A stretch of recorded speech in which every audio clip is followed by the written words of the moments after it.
Why do you like the song you like? In my previous videos, Why Do You Like the Song You Like, parts 1 and 2, I explained that lyrics and the musical hook were the significant factor for most people.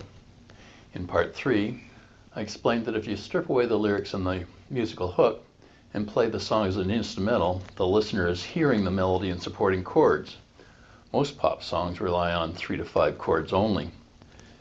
This doesn't allow for much creativity, so the melody and chords for most pop songs won't connect with most people and the song won't survive the test of time.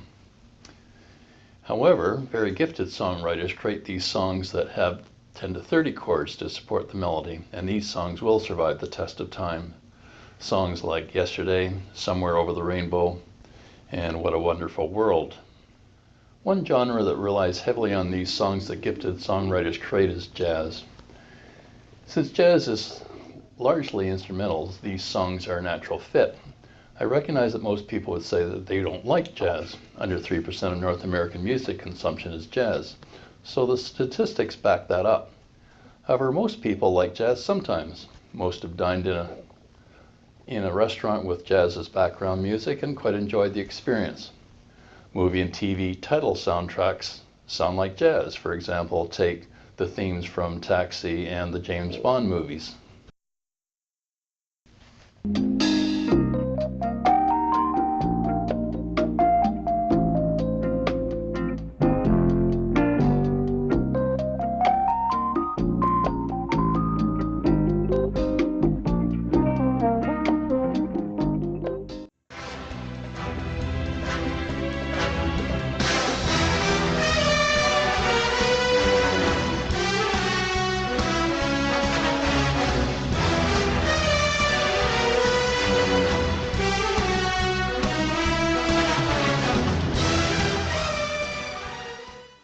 Let's start with what turns most people off about jazz. Well, first, what is jazz? Well, it's a musical genre, and it has over 50 subgenres according to Wikipedia. My eyes kind of glaze over thinking about the idea of differentiating amongst them all. What they all have in common, though, is improvisation. Other genres have improvisation. Think a screaming guitar solo in the middle of a rock song. But what makes jazz different is the amount of time devoted to improvisation. It's very large. What do I mean by that? When you listen to a jazz recording of your favorite song, you will recognize the melody on the first run through, and you'll probably like it. Then what happens? After the first run through, each musician takes a solo, and these solos go on and on and on. What's more, there's usually no melody that's recognizable. Certainly you won't be able to hum along to it, the acid test of a good melody. I'm going to play a clip of a song most will recognize. It's McCartney's Yesterday. For the sake of brevity, I'll only play the tail end of the first run through. You'll recognize that melody. Then what happens? The flute player goes into a solo, totally improvised. Most will not see any relationship whatsoever between the melody coming from the flute during the solo and the melody you love as Yesterday.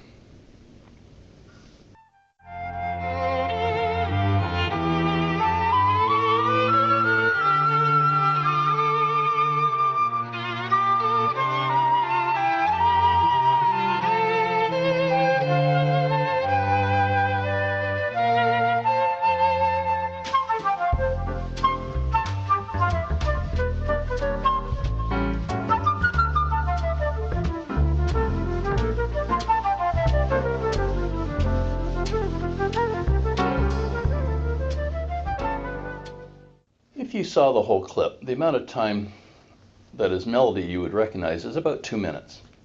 The flute and piano solos take another 6 minutes. So 75% of the recording is improvised melody that bears no resemblance to the melody that most would recognize. That's what I mean when I say that the percentage of time devoted to improvisation is large.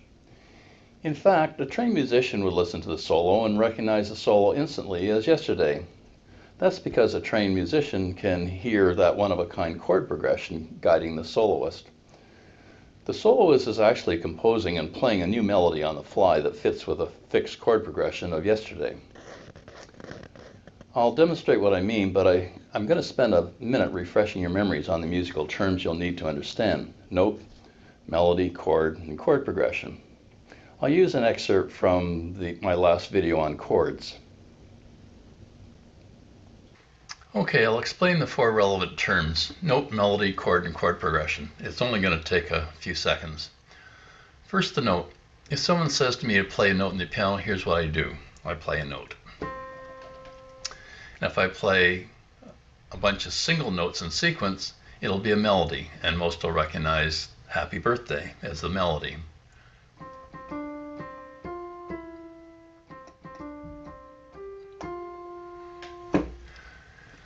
Now about chords. If someone says play a chord and I play 3 or more notes simultaneously, it sounds like this. So these 3 notes played simultaneously. A chord progression now, it organizes what a musician is supposed to play, which chords sound good together and in what sequence, just as dance choreography organizes what a dancer does and in what sequence. When I play one chord with one set of notes followed by a second chord with a different set of notes, it's called a chord progression.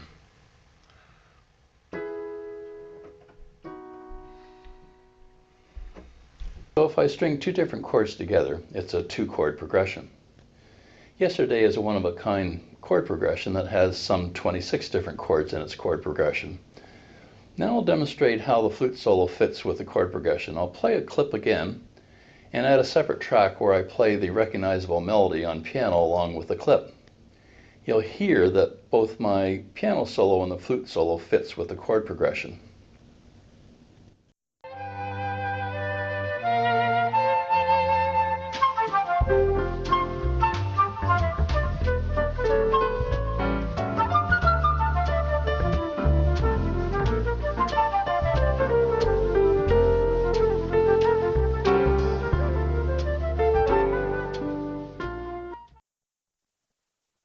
So jazz solos may sound like random noise to some, but I assure you that they're not random at all.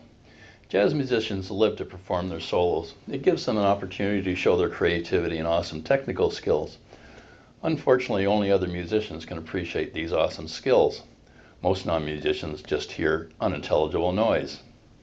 There are exceptions, of course. Gifted musicians can create improvised melodies on the fly that sound okay even to the non-musician. Listen to this small sample from Eric Clapton on Change the World.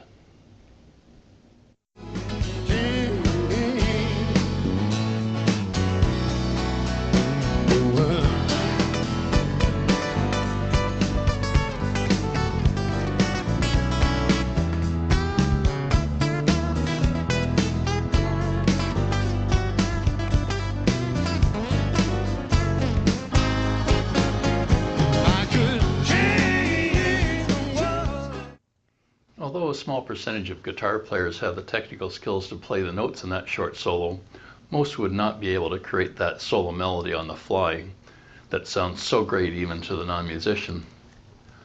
So let's wrap up this video. Why don't you like jazz most of the time? It's the long period of improvised melodies in jazz that turns most people off. There's no emotional connection for most of the song. However, most people like jazz some of the time. How can that be? Stay tuned for my next video. Why do you like the song you like? Part 5. Jazz continued.